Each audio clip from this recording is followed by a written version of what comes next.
Lieutenant Sarah Chen checked her uniform one more time in the mirror. Today was the biggest day of her career. She was about to meet aliens for the first time. Real aliens from another world. The spaceship Terra's Hope floated quietly in space near the edge of human territory. Inside the ship, everyone was nervous and excited. They were waiting for the Velthari Empire's ships to arrive for the first official meeting between humans and aliens.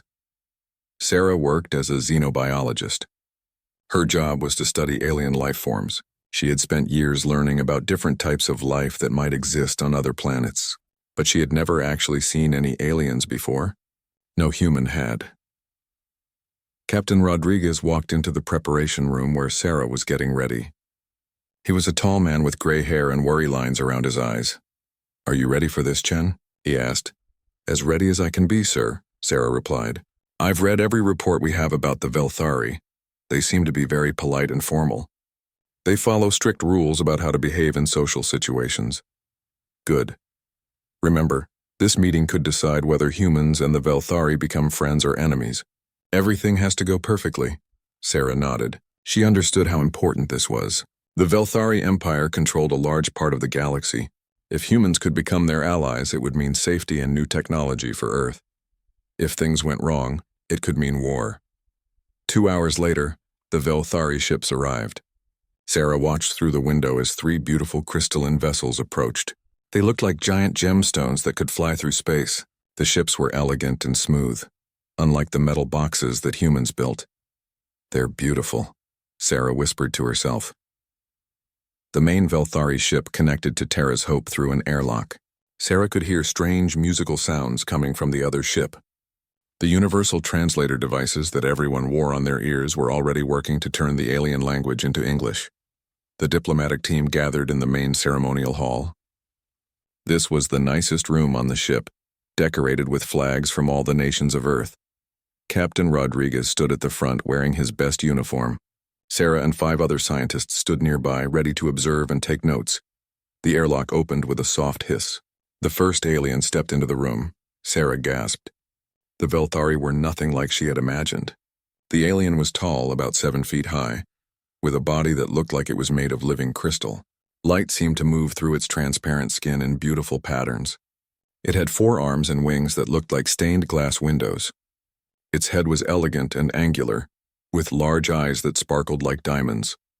"I am Ambassador Zixathala of the Velthari Empire," the alien said. Its voice was like music with harmonics that made Sarah's ears tingle. "We come in peace to meet with the humans of Earth." Captain Rodriguez stepped forward and bowed. "Welcome aboard Terra's Hope, Ambassador. I am Captain Rodriguez. We are honored by your visit." More Velthari entered the room. Each one was beautiful in its own way, with different colors and patterns in their crystalline bodies. They moved with grace and dignity, like dancers performing a careful ballet. Sarah was so amazed by the aliens that she almost forgot to do her job. She was supposed to monitor the ship's systems during the meeting to make sure everything worked properly. She had a small device in her hand that could detect energy readings from the alien technology. As the formal greetings continued, Sarah noticed something strange on her device. The energy readings were jumping around wildly. The Velthari technology was interfering with the ship's systems in ways that nobody had predicted. She looked around the room nervously. Should she interrupt the important meeting to report this? Captain Rodriguez had said that everything needed to go perfectly. The energy readings got worse. Sarah could see that the ship's main computer was having trouble processing all the strange signals from the alien technology. If this continued, it could cause serious problems. She made a decision. She would quietly slip out of the room and check the ship's main computer. She could fix the problem without disturbing the meeting. Sarah carefully moved toward the door, trying not to draw attention to herself. She slipped out into the corridor and hurried toward the computer room. The energy readings were getting stronger. Her device was beeping frantically now. Whatever was happening, it was getting worse fast. She reached the computer room and opened the control panel. The main computer screen was flashing with warning messages. The alien technology was overloading several ship systems. The life support was still working, but other systems were failing one by one. Sarah worked quickly, trying to isolate the affected systems. She crawled under the main console to reach some of the deeper circuits. It was hot and cramped under there, but she had to fix this before something really bad happened. She found the problem. One of the main power couplings was overloading because of feedback from the alien energy signals. She reached for her tools to disconnect it safely. That was when everything went wrong. As Sarah touched the coupling, a massive energy surge ran through the ship's systems. Every alarm on the ship started blaring at once. Emergency lights began flashing red. "Emergency decontamination protocol activated," announced the ship's computer voice. "All personnel evacuate the diplomatic section immediately." Sarah's heart sank. The decontamination system was designed to clean the ship if dangerous alien organisms were detected. It would flood the diplomatic section with a powerful cleaning mist that destroyed all organic contaminants. The problem was that the cleaning mist also dissolved most fabrics and synthetic materials. It was safe for people, but it would destroy their clothes. Sarah tried to shut down the decontamination system, but it was too late. The computer had already started the sequence. She could hear the hiss of the cleaning mist being released into the diplomatic hall. "Computer, cancel decontamination protocol," she shouted, unable to comply. "Decontamination sequence must complete to ensure ship safety." Sarah realized with horror that she had to warn everyone in the diplomatic hall. She ran through the corridors toward the main room, but she could already see the thick white mist spreading through the air vents. She reached the maintenance shaft that led directly to the diplomatic hall. It was the fastest way to get there. She crawled through the narrow tunnel as quickly as she could. Behind her, she could hear the mist entering the maintenance system. The chemical smell was getting stronger. She felt her uniform beginning to dissolve as the mist reached her. By the time she reached the end of the maintenance shaft, her clothes were completely gone. The cleaning mist had dissolved everything except her communication device and the energy detector. Sarah pushed open the maintenance hatch and dropped down into the diplomatic hall. The scene in front of her was chaos. The entire room was filled with white mist. All the humans were naked, their uniforms completely dissolved. The Velthari were unaffected since their crystalline bodies were immune to the cleaning chemicals, but they were making loud musical sounds that the translator was having trouble processing. Sarah found herself standing directly in front of Ambassador Zixathala. The tall alien looked down at her with its sparkling diamond eyes. For a moment, neither of them moved. Then the ambassador's crystalline body began to flash with bright red and orange lights. The other Velthari in the room started making even louder musical sounds. The translator finally managed to process what they were saying. Sacred bond initiated. Some of them were singing. Catastrophic dishonor. Others were wailing. Ambassador Zixathala stared at Sarah with what might have been shock or fear. When it finally spoke, its voice was shaking. "Human," it said. "You have seen me in my natural state, and I have seen you in yours. According to the ancient laws of my people, this creates a bond that cannot be broken." Sarah looked around in confusion. She was naked, covered in cleaning mist, standing in front of an alien ambassador while both their peoples watched in apparent horror. "I don't understand," she said. "You've seen me naked, human," Ambassador Zixathala said, its voice rising to an almost musical shriek. "Now you must marry me or they'll kill us both." Sarah stood in the middle of the diplomatic hall, still naked and dripping with cleaning mist. Around her, the Velthari were making sounds that ranged from beautiful songs to horrible screeching noises. The translator on her ear was working overtime, but even it seemed confused by what the aliens were saying. Captain Rodriguez grabbed a emergency blanket from a storage locker and wrapped it around Sarah. His face was red with embarrassment and anger. "What the hell happened, Chen?" he demanded. "The alien technology was overloading our systems," Sarah explained quickly. "I tried to fix it, but I accidentally triggered the decontamination protocol." "I'm sorry, sir. I was just trying to help." Ambassador Zixathala was standing very still, its crystalline body now glowing with pale blue light. The other Velthari had formed a circle around it, and Sarah still making their musical sounds. "Silence," Ambassador Zixathala commanded. The other aliens immediately stopped their noise. "I must explain to the humans what has happened here." The ambassador turned to face Captain Rodriguez, but its diamond eyes kept glancing at Sarah. "Captain of the humans," it said formally, "a grave situation has occurred. In our culture, to see another being in their birth state is the most sacred and intimate act possible. It creates a spiritual bond that links two souls forever." "Birth state?" Captain Rodriguez asked, "without coverings, without shells." in the natural form that one is born with, the ambassador explained. For my people, this is more intimate than your human concepts of marriage or mating. It is a joining of spirits. Sarah felt her stomach drop. But it was an accident. We didn't mean for this to happen. Intent does not matter, said another Velthari, stepping forward. This one had darker crystal patterns and a more angular face. I am Council Singer Vexandra. I speak for the High Council of our people. The law is clear and ancient. When two beings see each other in birth state, they have three choices. The alien held up 3 of its 4 hands. First choice, they may undergo the bonding ceremony, joining their souls as life mates. Second choice, both must be executed for violating the sacred protocols, as their contaminated spirits would pollute our society. Third choice, the foreign being may attempt the trials of understanding to prove they are worthy of special exception. Captain Rodriguez looked like he might faint. Execute? You want to kill Lieutenant Chen because of an accident? Not just the human female, Council Singer Vexandra replied coldly. Ambassador Zixthala must also face execution. Both participated in the violation. Ambassador Zixthala's body flashed with angry red light. The human speaks truth, Council Singer. This was an accident caused by technology incompatibility. Surely the High Council can see reason. The law does not recognize accidents, Vexandra said firmly. The sacred bond has been created. It must be resolved according to our traditions. Sarah looked around the room. All the humans had managed to find blankets or spare clothes by now, but the tension in the air was thick enough to cut with a knife. This first contact mission was turning into a complete disaster. What exactly are these trials of understanding? Sarah asked. Council Singer Vexandra tilted its head, studying her. 3 tests to prove that you understand our culture deeply enough to be granted exception from our laws. But I warn you, human, no outsider has ever passed these trials. They are designed for beings who have studied our ways for decades. How long do I have to decide?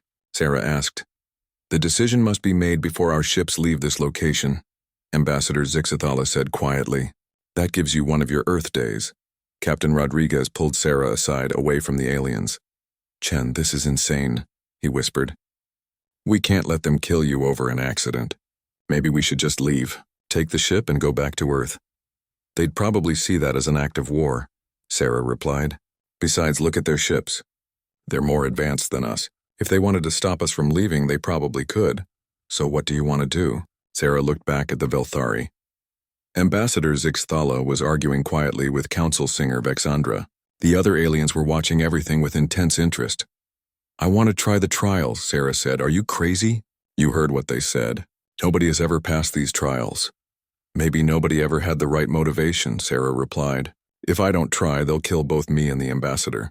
At least this way we have a chance. Captain Rodriguez sighed. All right, but I'm sending a message back to Earth Command. They need to know what's happening here. Sarah walked back to the group of aliens. I've made my decision.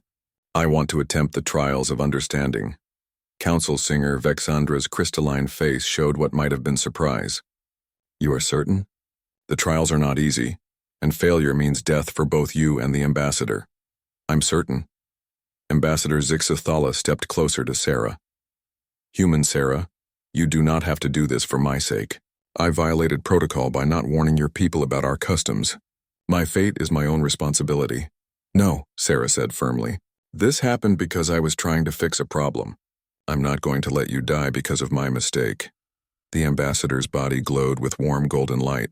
You show great honor, human. I will do everything I can to help you prepare for the trials. Council Singer Vexandra made a sound like wind chimes in a breeze. Very well. The trials will begin at first dawn by your ship's chronometer. You have until then to prepare. But remember, human, Ambassador Zixthala is forbidden from directly assisting you during the trials themselves. Any help it provides must be subtle and indirect. What exactly will the trials involve? Sarah asked. The first trial is the harmony of intentions. You must communicate with our High Council using only musical frequencies, expressing your sincere desire for understanding between our peoples. Sarah felt her heart sink. She couldn't carry a tune to save her life. Literally in this case. The second trial is the dance of hierarchies. You must navigate a complex social interaction with members of different castes in our society, without offending anyone's status or position. That sounded slightly more manageable, but still terrifying. The third trial is the sharing of truth. You must reveal something deeply personal about your species that demonstrates why humans deserve to be trusted as allies of the Velthari, council singer. Vexyandra began walking toward the airlock, where the alien ships were connected. I will inform the High Council of your decision. Use your preparation time wisely, human. Many lives depend on your success. After the aliens left, the diplomatic hall fell silent. Sarah sat down heavily in one of the chairs, still wrapped in her emergency blanket. So, she said to Captain Rodriguez, I guess I need to learn alien music, alien social customs, and figure out something profound to say about humanity, all in one day. Don't forget that you're also trying to save the life of an alien ambassador and prevent an interstellar war, the captain added helpfully. Thanks. I feel so much better now. Ambassador Zixthala had remained behind when the other Velthari left. It approached Sarah carefully. Human Sarah, may I speak with you privately? Captain Rodriguez looked uncertain, but Sarah nodded. It's okay, Captain. I need to learn as much as I can. The captain left, taking the other humans with him. Sarah and Ambassador Zixthala were alone in the diplomatic hall. I want you to know, the ambassador said, that I do not blame you for what happened. Your attempt to protect our meeting shows great wisdom and courage. I don't feel very wise right now, Sarah admitted. I feel like I've doomed us both. Perhaps. Or perhaps you have given us an opportunity to create something new. The ambassador sat down across from her, its crystalline body chiming softly as it moved. Tell me, human Sarah, what do you know of music? Sarah spent the next several hours in the ship's computer lab with Ambassador Zixthala, trying to understand Velthari music. It was unlike anything she had ever experienced. Your human voices produce sound in a very limited range, the ambassador explained, its own voice creating beautiful harmonies as it spoke. Our music requires frequencies that your vocal cords cannot create. Sarah listened to recordings of Velthari songs that the ambassador played for her. The music was incredibly complex, with layers of sound that seemed to tell stories and express emotions she didn't even have words for. This is impossible, she said after listening to a particularly complicated piece. I can't make sounds like that. Not with your voice alone, Ambassador Zixthala agreed. But perhaps there is another way. The ambassador gestured toward the ship's computer system. Your technology produces sound frequencies for communication and other purposes. Could we not use this to help you create the music you need? Sarah stared at the computer console. It was an interesting idea. The ship's computers could generate any frequency of sound within human hearing, and many beyond it. If she could figure out how to program them to create Velthari music, it might work, she said slowly. But I'd need to understand what the music is supposed to express. What am I supposed to communicate to your High Council? The harmony of intentions is meant to show that you truly desire peace and understanding between our peoples. It must come from your heart, not just your mind. Sarah nodded and began working on the computer. She studied the mathematical patterns in Velthari music, trying to understand how the frequencies related to emotions and meanings. It was like learning a completely new language, but instead of words, it used pure sound. Hours passed. Ambassador Zixthala helped by explaining the cultural meanings behind different musical phrases. Slowly, Sarah began to create a piece of music that combined human and Velthari elements. It's not perfect, she said, playing back her creation, but it's honest. It sounds like what I imagine cooperation between our species might sound like. The ambassador listened carefully, its crystalline body glowing with soft colors. It is different, but it expresses sincerity. I think the High Council will hear your true intentions. One trial down, 2 to go, Sarah said wearily. What can you tell me about the dance of hierarchies? This is more difficult to explain, the ambassador admitted. Our society has many different castes and ranks. Each individual's position determines how they must be addressed, how they move, and even where they can stand in relation to others. So it's like a very complicated form of etiquette?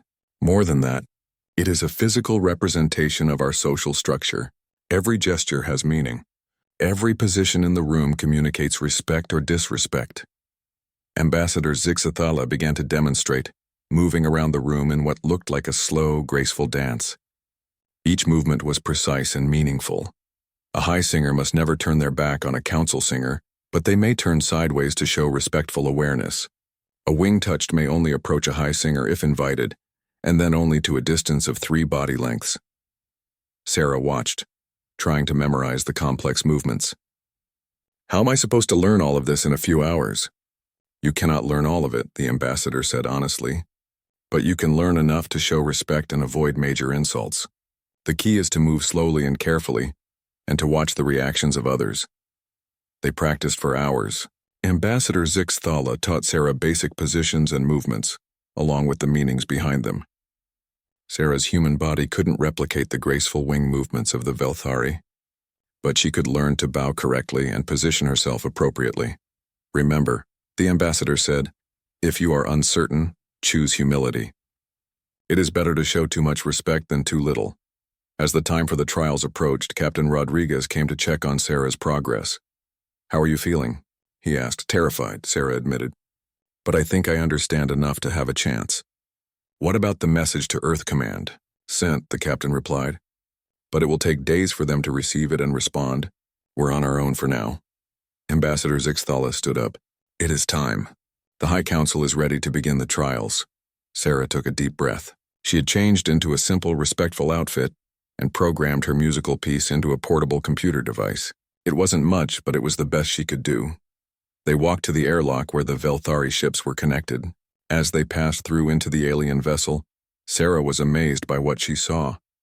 The inside of the Velthari ship was like a giant crystal cathedral.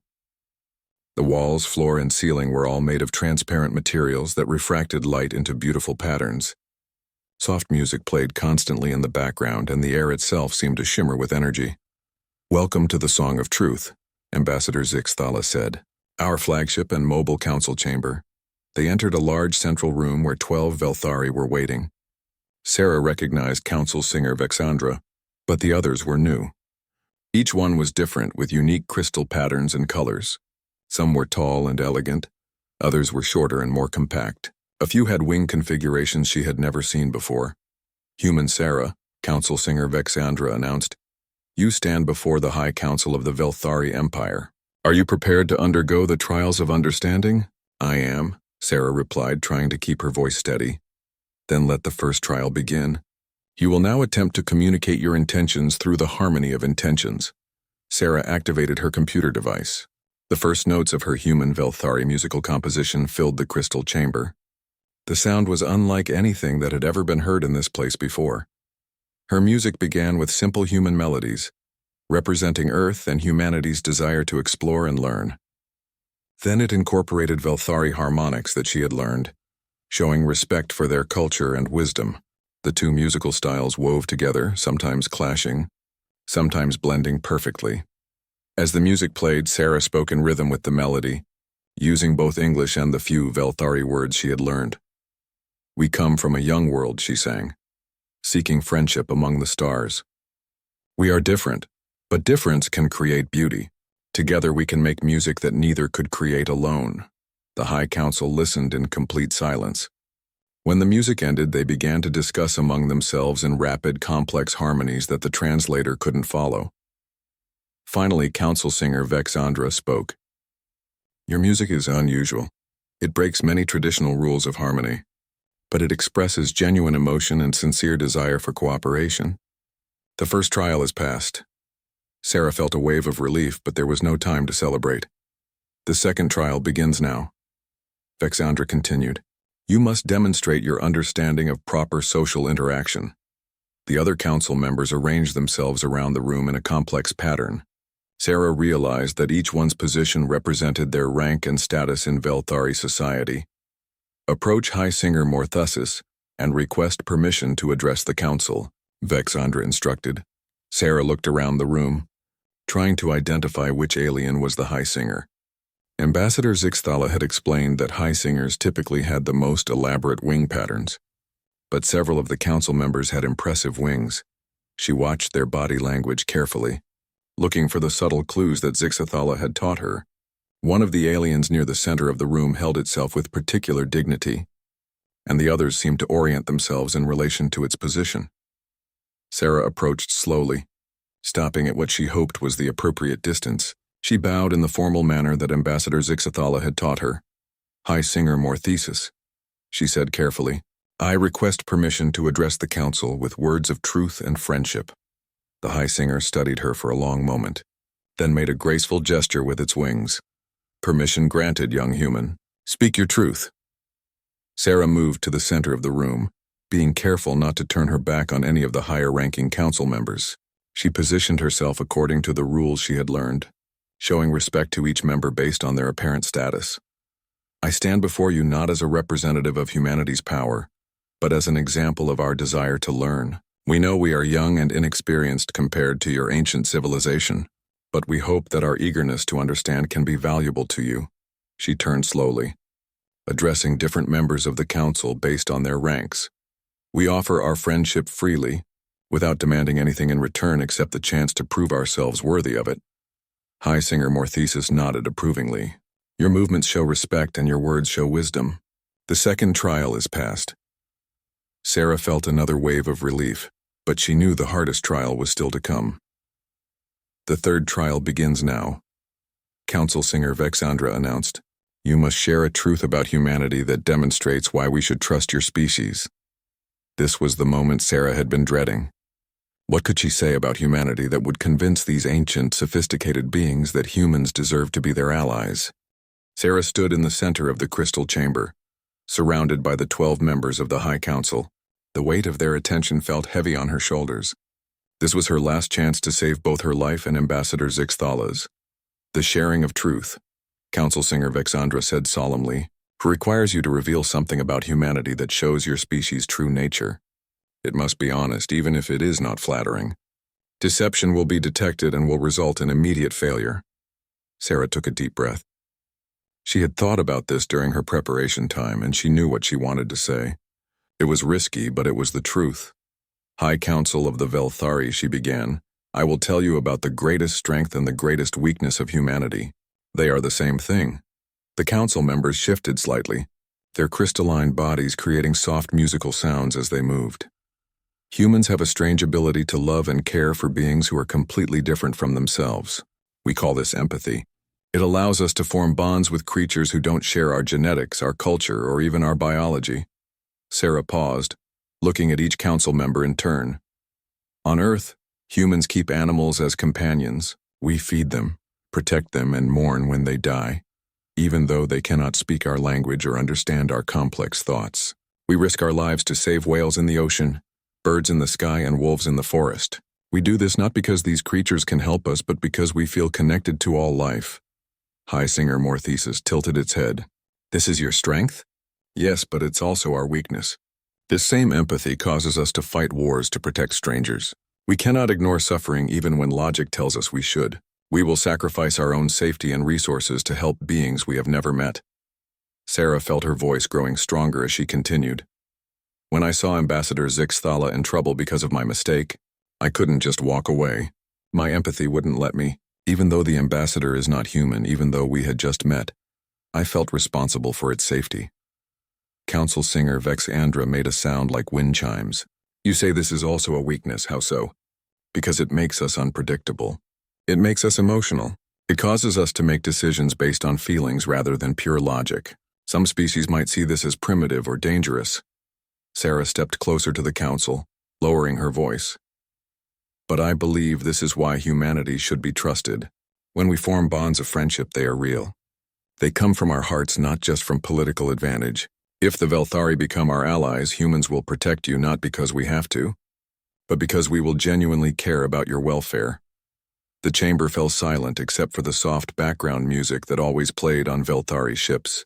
The council members seemed to be communicating with each other through subtle light patterns in their crystalline bodies. Finally, High Singer Morthesis spoke. Your truth shows both wisdom and vulnerability. This combination is intriguing. The third trial is passed. Sarah felt her knees almost give out with relief. She had done it.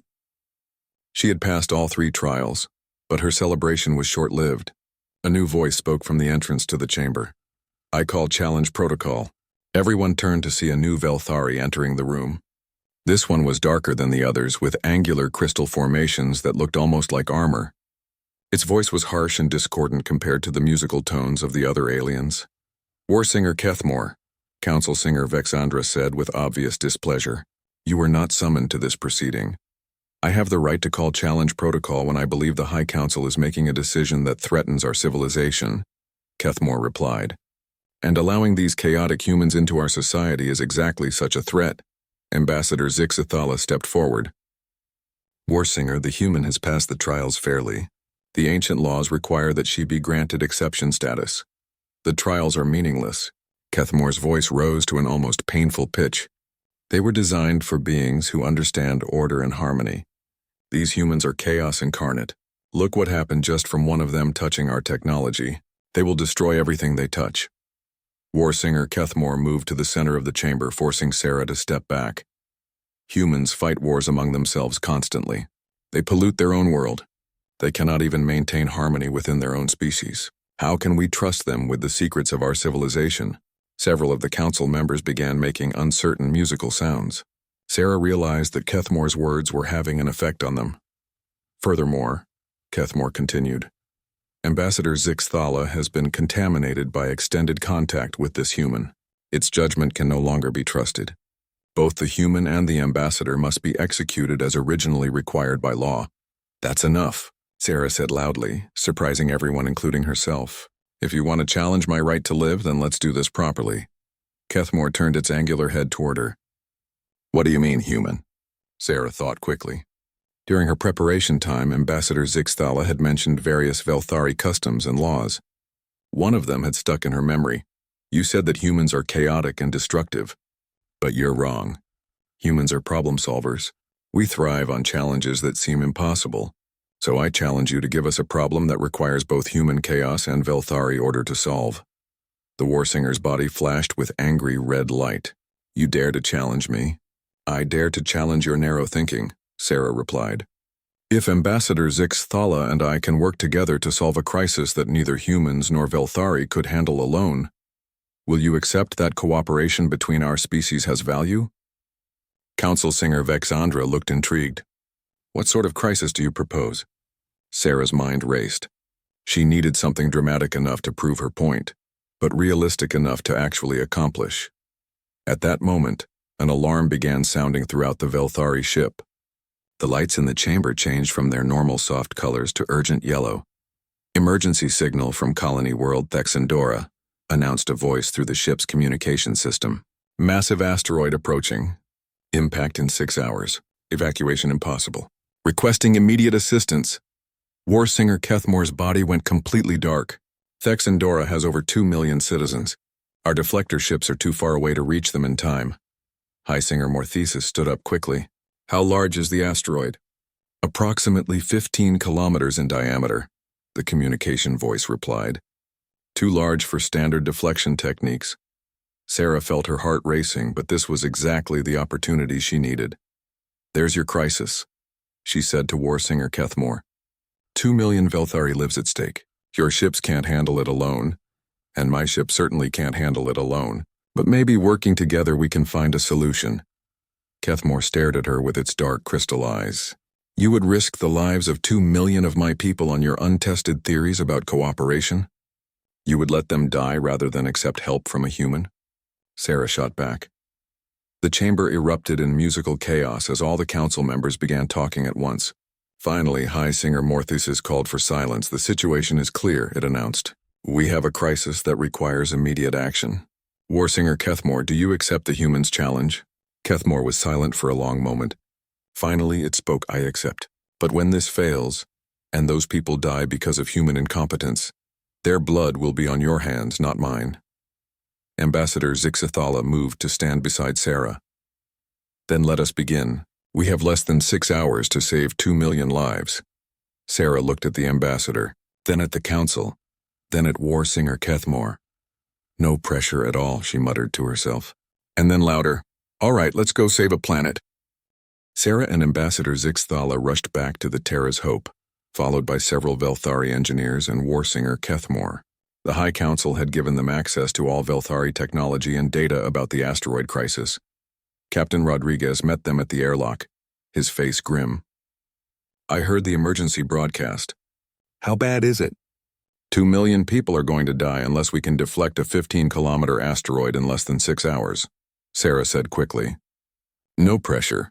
The captain's eyes widened. Our weapons aren't designed for asteroid destruction. We'd need something with a lot more power. Ambassador Zixthala gestured to the Velthari engineers who had followed them. Our harmonic disruptors could potentially shatter the asteroid, but the calculations required are extremely complex. The asteroid is rotating irregularly and its composition is unknown. Show me the data, Sarah said, moving to the ship's main computer. The Velthari uploaded their sensor readings to the Terra's Hope's systems. Sarah studied the information, her mind racing through possibilities. The asteroid is mostly iron and nickel with some crystalline inclusions, she said. It's tumbling end over end every 47 minutes. If we hit it wrong, we'll just break it into several large pieces that will still destroy the planet. Warsinger Kethamore stood behind her, its dark crystal body radiating skepticism. As I predicted, the human cannot solve this problem. I'm not done yet, Sarah snapped. Ambassador, your harmonic disruptors work by creating resonance frequencies that tear apart molecular bonds, right? Correct. But as I explained, the calculations for a rotating target of this size are beyond our current capabilities. Sarah turned to Captain Rodriguez. What about our deflector array? It's designed to push objects away from the ship. It would barely nudge something that size, the captain replied.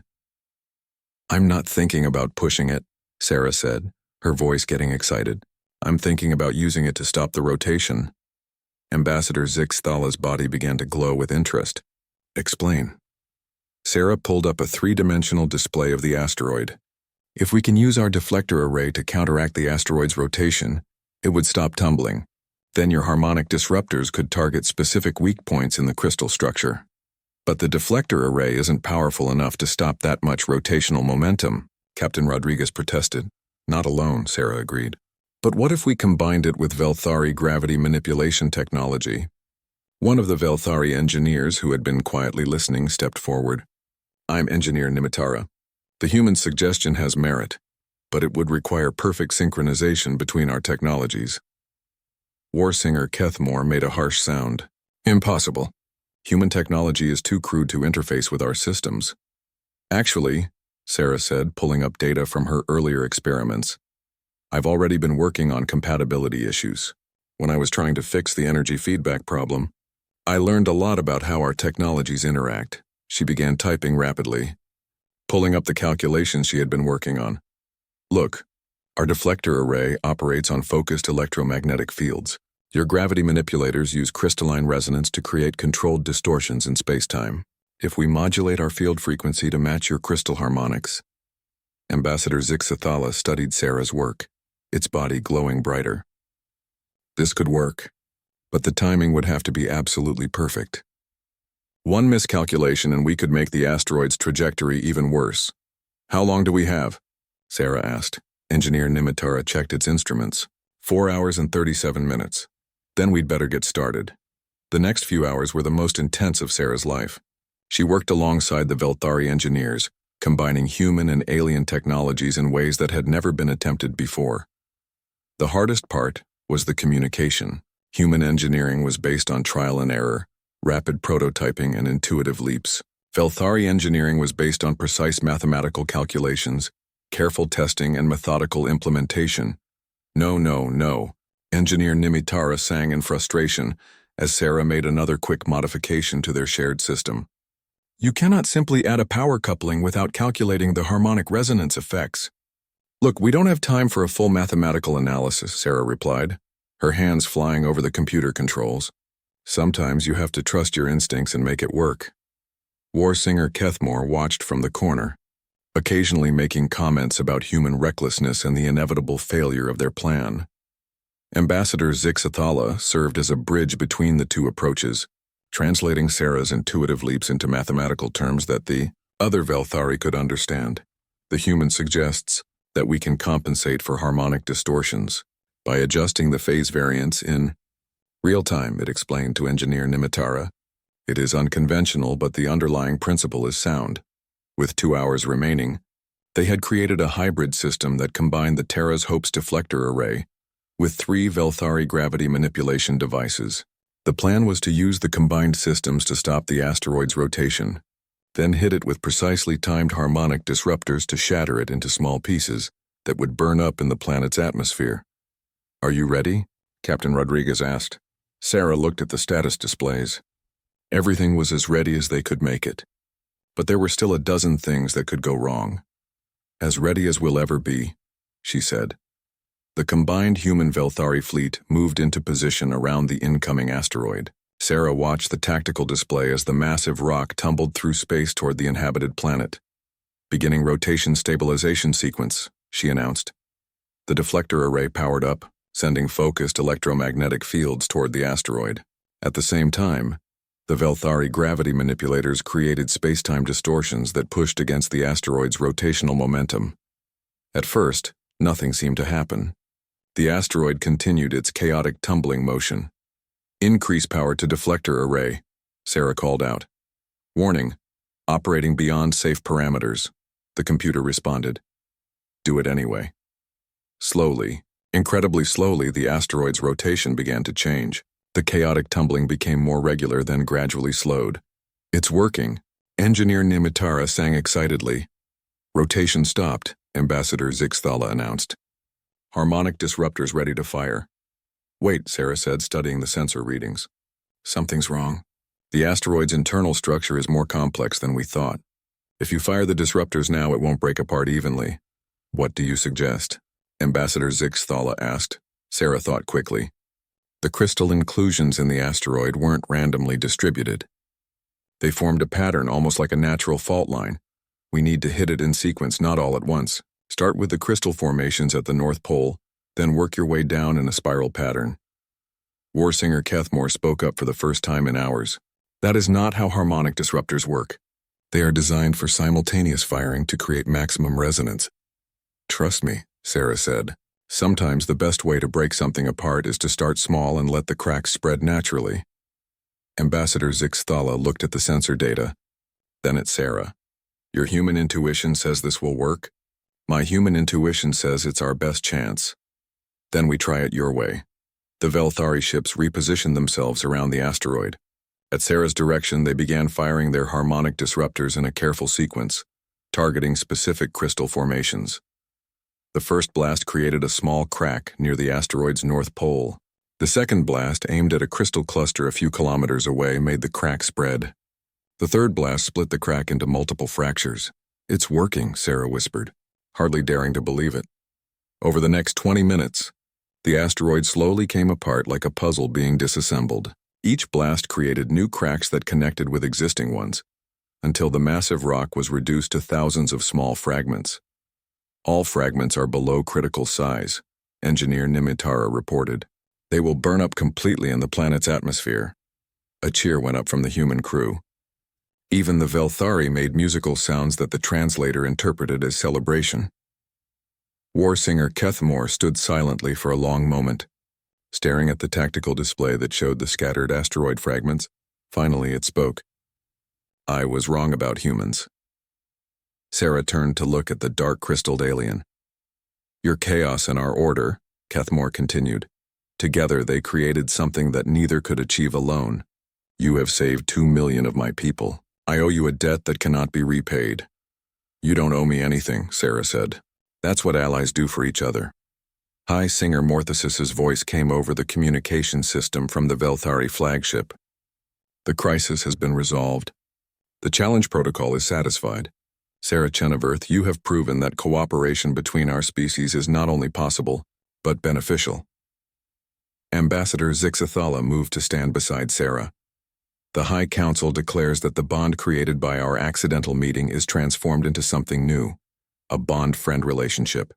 You are the first human to achieve this status." "What does that mean?" Sarah asked.